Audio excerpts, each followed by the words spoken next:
looking at SCP-683, Object Class Euclid. Special Containment Procedures. SCP-683 is to be kept in a standard 8 by 8 by 5 meter research bay, equipped with a portable gas-powered generator. SCP-683 itself is to be covered with a suitably large opaque drop cloth to prevent inadvertent visual contact when not involved in active research. Research bay door should meet level 2 hazard control ratings. Steel door, reinforced hinges, SCP passport keycard access with manual override, but without the standard observation window. Surveillance is restricted to the exterior door until testing is approved for recorded viewing of SCP-683.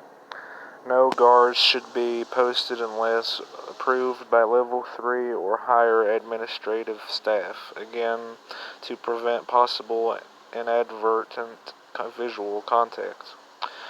No food or drink is permitted within 20 meters of the containment area. SCP-683 is currently held in Research Bay, Zingber 4 at Site 19 under these conditions. Description: SCP-683 consists of two objects, SCP-683-1 and SCP-683-2. When its unique properties are activated, it will produce samples of SCP-683-3. SCP-683-1 is a white 1953 Crosley Shelvador brand refrigerator showing moderate external wear. Internal SCP-683-1 appears clean and will maintain regardless of something. Results of test procedures or deliberated attempts to soil it. SCP-683-1's power cord terminates in an unknown plug configuration that has proven incompatible with modern outlets. Foundation electrical engineers have constructed an adapter inventory control code 19 Alice 6837, allowing SCP-683-1 to run via a standard gas-powered home generator, which is used for all testings, which is supplied with electric power.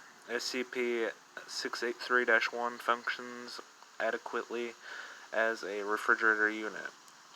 SCP-683-1's unusual properties will function with or without electrical power, but when power is provided, instances of SCP-683-3 do not appear to be decay or spoil as long as they are kept within the unit.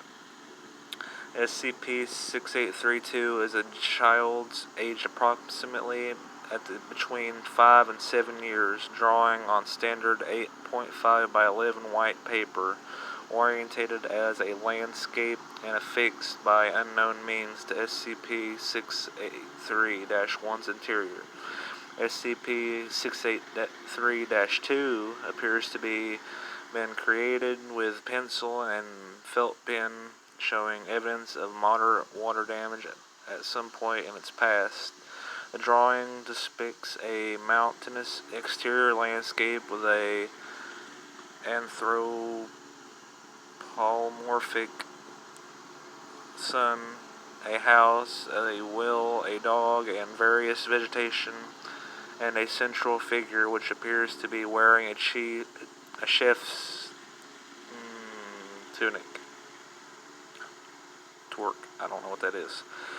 And a person either uttering disparaging remarks about SCP-683-2 or attempting to remove it from the surface of SCP-683-1 begins to incur damage to both internal organs and skin musculation upon ingesting any food item.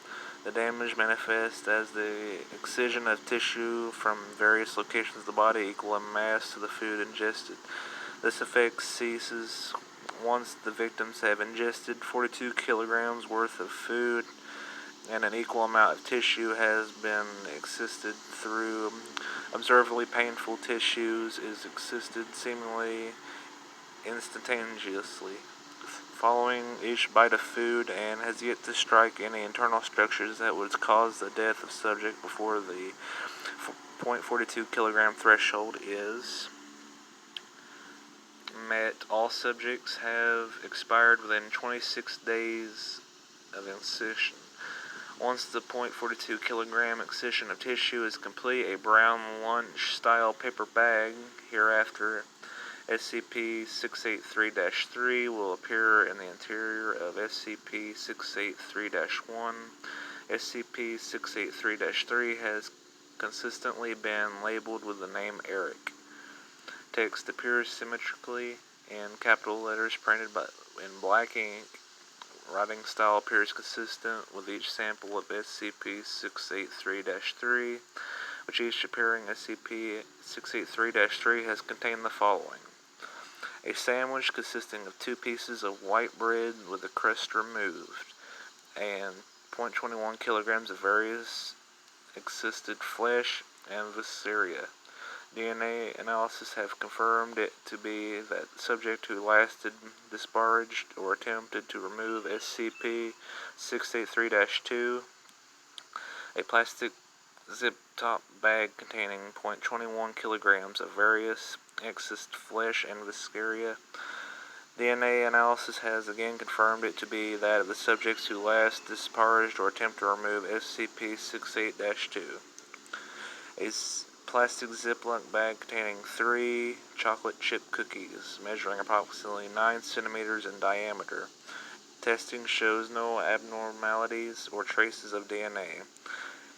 A 3-inch by 5-inch note card reading "Be a good boy today," ink in black, and handwriting is consistent in style with the Eric written in SCP-683-3's exterior. Following test, all instances of SCP-683-3 have been incinerated with no usual effects. SCP-683-2 cannot be removed from SCP-683-1, and all attempts to do so have resulted in activation of SCP-683's unusual properties.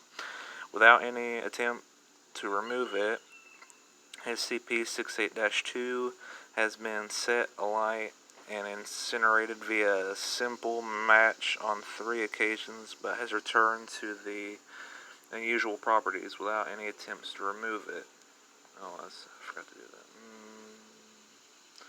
Occasions, but has returned to the surface of SCP-683-1 within 68 hours each time. Despite expectations, the class personnel who performed the incinerations were unaffected by SCP-683.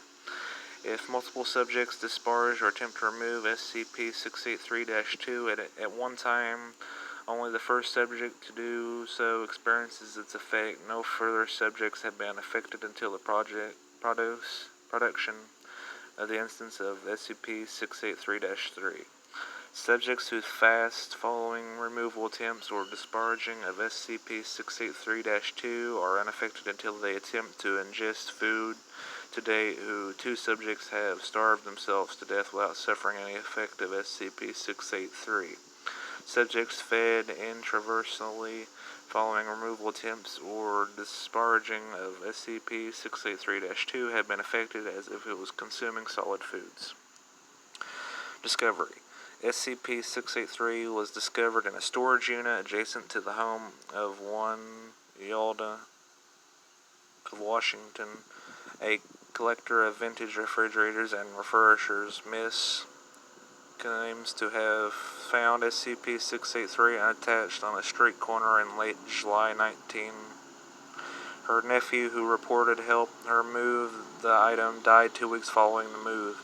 COD on cert listed as complications for hernia. The item was brought to the Foundation attention when an appraiser, occasionally under contract to the Foundation through a font agency, Sentiments have currently passed Ltd., became a victim of SCP-683's effect while evaluating Miss Find. That's all I got for you today. Hope y'all enjoyed, and subscribe for more SCP.